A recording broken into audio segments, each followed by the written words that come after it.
Another day at school comes to an end for the girl in the maroon shirt. It was raining all morning and only now did the rain seem to show any signs of stopping. But she was used to it. The Bangalore weather is like that, completely unpredictable. She walks up to the bus area, but the bus isn't in its usual spot. It's right opposite the school's gate.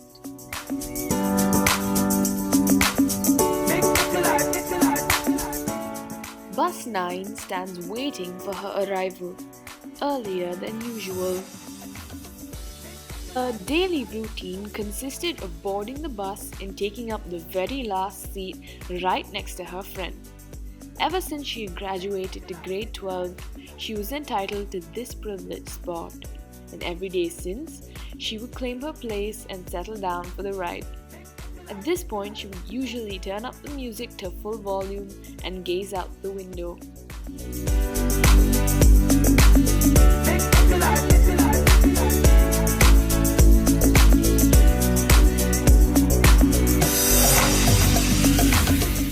By now, she plugs in her earphones in anticipation of a long ride in the chilly weather. Oh, how she loved the city during these months. People in a show,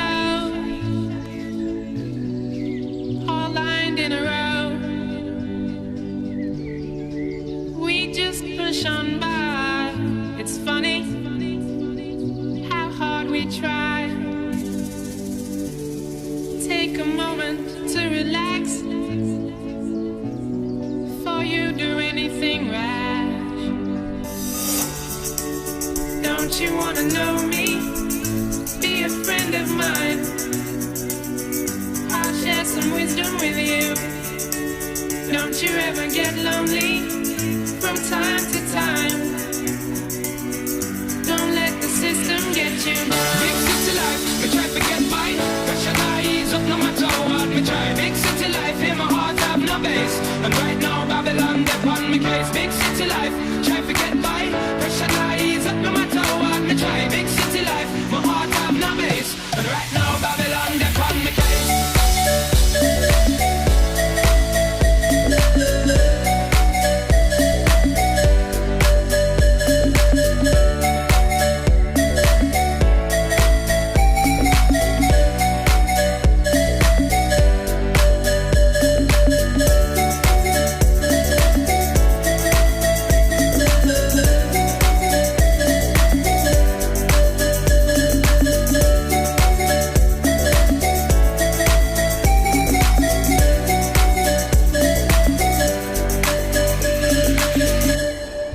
Soon our work is done.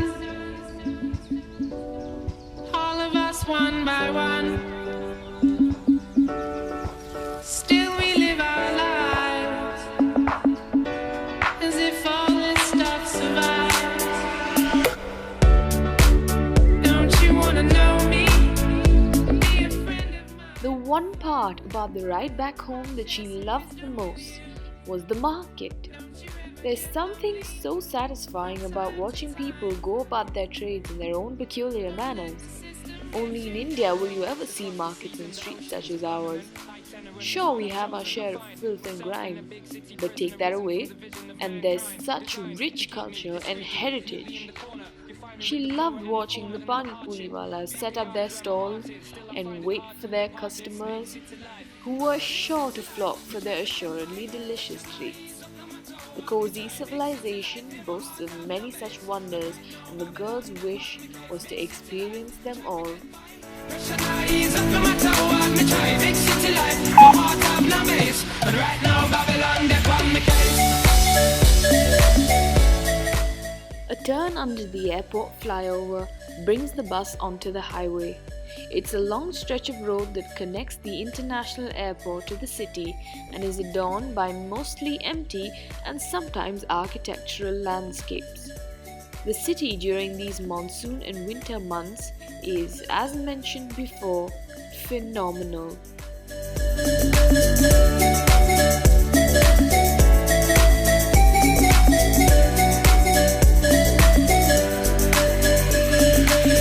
Big city life, me try to get by. Pressure not ease up no matter what me try. Big city life, in my heart have no base.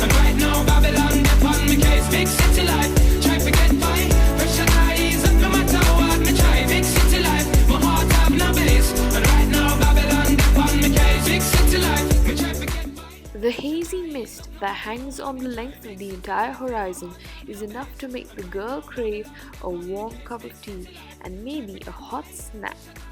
She has imbibed little rituals such as these throughout the extent of her life in this city. The sun has been in hiding for the past few days, a sure sign of the onset of winter, and every single thing that she passes is cloaked by the slight drizzle of rain.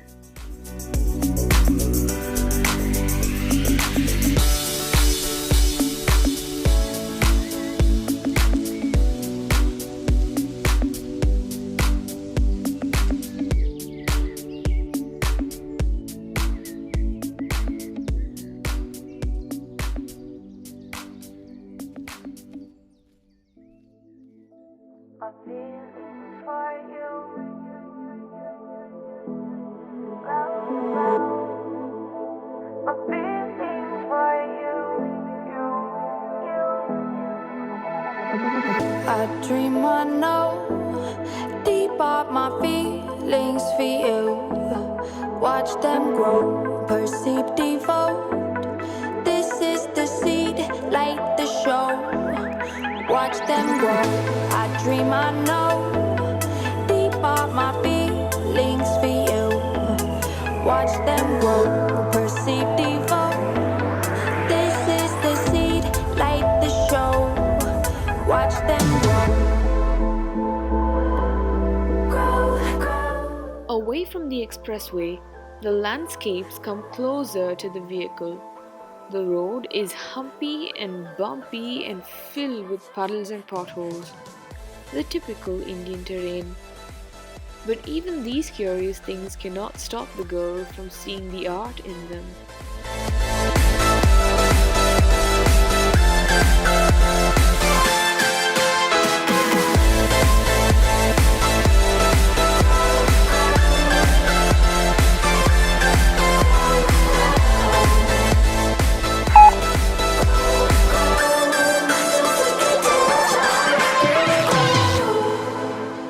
My feelings for you grow. My feelings for you. Invisible, beating on far past physical with you. I mean it both.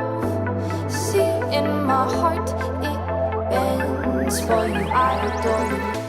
To her eyes, everything, even the formless, had some form of ascertainable beauty. The girl is reminded of a talk she had heard at her school's literature festival a few months ago. The speaker, a university professor from Dublin, spoke about the idea of utopia. He claimed that in such a world there would be no need for art, as the need for such a consolation itself would not exist. And this troubled her young mind to no extent. But the paradox did not last long in her head, as she continued to appreciate the small things in life.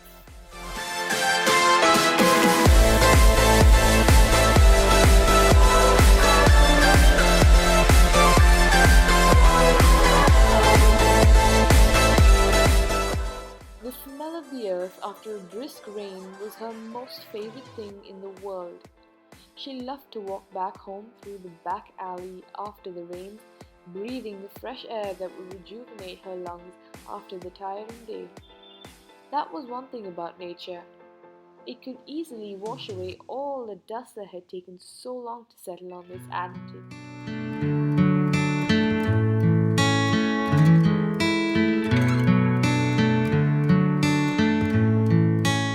She is close to her stop, and just as every day, she reminisces about the bus ride home.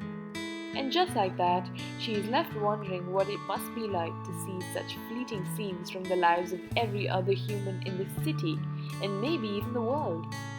Could there be such a thing as God, who watches over these moments like episodes on a big TV screen? A funny little analogy comes to mind, one that the girl's friend was talking about in school just the other day. What if God, like the leader in V for Vendetta, sits in a room filled wall to wall with screens showing nothing but our regular lives. Or is gone like a fly with 360-degree vision, watching our every move and bestowing experiences such as the girl's own. To quote a friend, have you ever wondered what it must be like to see these lives as you speed through a city, pass by a window in complete, blissful oblivion of your watching? Because it's just the little things that make up a big city. Change.